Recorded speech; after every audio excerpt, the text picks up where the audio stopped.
Do you know? पृथ्वी की आंतरिक संरचना की बात करते हैं तो पृथ्वी के आंतरिक भाग की सही जानकारी जो है अभी तक प्राप्त करना संभव ही नहीं हो पाया है, क्योंकि पृथ्वी के आंतरिक भाग को मानव ने कभी देखा ही नहीं है।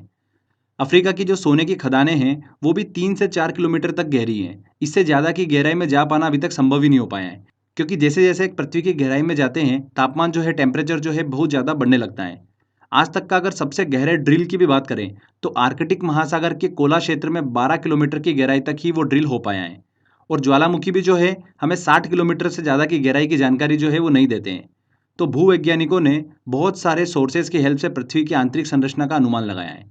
अब वो सोर्स कौन-कौन से हैं, वही हम अच्छे से डिस्कस करेंगे। देखिए, कुछ प्राकृतिक स्रोत भी है, कुछ अप्राकृतिक स्रोत भी है, जिसकी हेल्प से भूवैज्ञानिकों ने अनुमान लगाया है।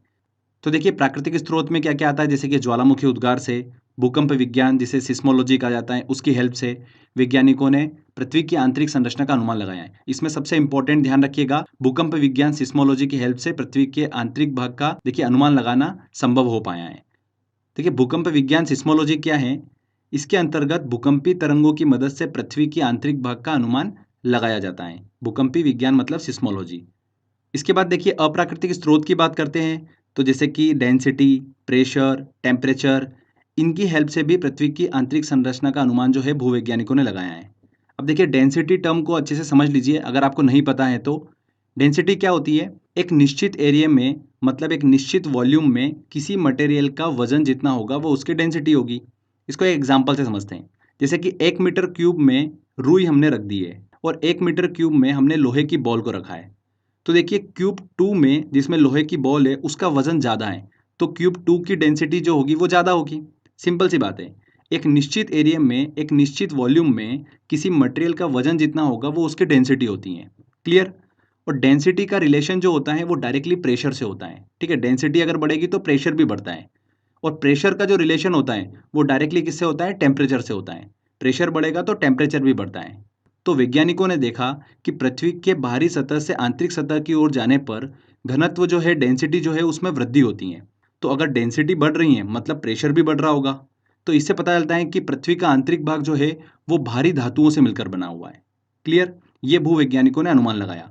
अब देखिए प्रेशर अगर बढ़ रहा है, जैसे जैसे अंदर हम पृथ्वी के आंतरिक भाग में जाएंगे तो प्रेशर बढ़ेगा। तो प्रेशर बढ़ने से क्या होगा? टेम्परेचर भी बढ़ेगा, क्योंकि दोनों एक दूसरे के क्या है? डायरेक्टली प्रोपोर्शनल होते हैं। पृथ्वी की सतह से आंतरिक भाग की ओर जाने पर प्रति 32 मीटर पर 1 डिग्री सेंटीग्रेड में वृद्धि हो जाती है। ये आंकड़ा भी ध्यान रखिएगा, बहुत ही इंपॉर्टेंट है। पर ये जो देखिए वृद्धि होती है ये एक सीमा तक ही वृद्धि होती है, उसके बाद देखिए वृद्धि होना बंद हो जाती है। तो फ्रेंड्स देखिए, ये प्राकृतिक और अप्राकृतिक स्रोत की हेल्प से कैसे भूवैज्ञानिकों ने पृथ्वी के आंतरिक भाग का अध्ययन किया और अनुमान लगाया, वो हमने देखा। आगे देखिए, इन्हीं भूवैज्ञानिकों ने पृथ्वी के आंतरिक संगठन को 3 भागों में डिवाइड किया है। चलिए उसको हम समझ लेते हैं। सबसे पहले देखिए आता है क्रस्ट, जिसे भूपर्पटी कहा जाता है। तो क्रस्ट क्या होता है? ये एक ठोस परत होती है जो कि पृथ्वी का बाहरी भाग होता है। क्रस्ट की मोटाई जो होती है महासागरों और महाद्वीपों पे अलग-अलग होती है। महासागरों में कम होती हैं और महाद्वीपों पे ज़्यादा होती हैं। होना भी चाहिए, क्योंकि महासागर जो होते हैं वो गहरे होते हैं और महाद्वीपों में सतह से हम इसको देखते हैं। क्रस्ट के निर्माण की बात करते हैं तो ये सिलिका और एल्यूमिनियम से मिलकर बना होता है। इसलिए इस परत को क्या बोला जाता है? सियाल बोला जाता है। इस परत को ध्यान रखिएगा लिथोस्फीयर के नाम से भी जाना जाता है। किसे बोला जाता है? लिथोस्फीयर, क्रस्ट को बोला जाता है। इस परत का घनत्व जो होता है वो 2.75 से 2.90 तक होता है। तो देखिए ये पृथ्वी का सबसे भारी भाग क्रस्ट को हमने डिस्कस करा।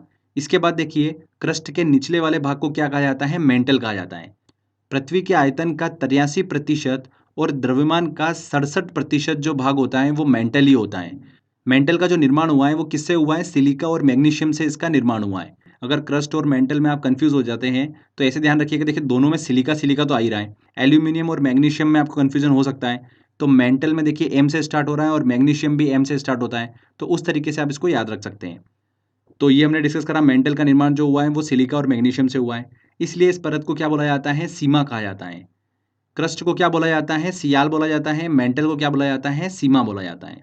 इस परत को पायरोस्फीयर के नाम से भी जाना जाता है। वेरी वेरी इंपॉर्टेंट है। इस परत का जो घनत्व है वो कितना होता है? 2.90 से 4.75 तक होता है। क्योंकि हमने बात करी, देखिए पृथ्वी के जैसे आंतरिक भाग की तरफ जाते जाते हैं हम, तो डेंसिटी जो होती है वो बढ़ती जाती है। ठीक है, तो मेंटल की डेंसिटी जो है वो क्रस्ट की डेंसिटी से ज़्यादा होती है। और ध्यान रखिएगा मेंटल को ही वाइट ऑफ द अर्थ कहा जाता है। क्या बोला जाता है? वाइट ऑफ द अर्थ किसे बोला जाता है? मेंटल को बोला जाता है। इसके बाद देखिए मेंटल के जो नीचे वाला भाग आता है उसे क्या बोला जाता है, क्रोड बोला जाता है। ये भाग जो होता है पृथ्वी के निचले मेंटल से लेके पृथ्वी के केंद्र तक होता है। इसका निर्माण जो है मुख्य रूप से निकिल और लोहे से हुआ है, इसलिए इसे क्या बोला जाता है, निफे बोला जाता है। ठीक है, क्या बोलते हैं, निफे बोलते हैं। आगे देखिए पृथ्वी के अंदर जाने पर प्रेशर जो होता है वो टेम्परेचर के कंपैरिजन में ज़्यादा बढ़ जाता है। इसी वजह से पृथ्वी का क्रोड जो है वो ठोस अवस्था में होता है। इस परत को ध्यान रखिएगा, क्या कहा जाता है, बेरिस्फीयर के नाम से जाना जाता है। बहुत ही इंपॉर्टेंट है, क्रोड को क्या बोला जाता है, बेरिस्फीयर बोला जाता है। क्रस्ट को बोला जाता है लिथोस्फीयर, मेंटल को बोला जाता है, ध्यान रखिएगा, पायरोस्फीयर, और क्रोड को बोला जाता है बेरिस्फीयर। इस परत का जो घनत्व होता है वो सबसे ज़्यादा होता है 11 से लेकर 13 तक। तो ये हमने डिस्कस करा क्रस्ट, मेंटल और क्रोड। पृथ्वी का आंतरिक भाग जो है वो 3 भागों से मिलकर बना होता है।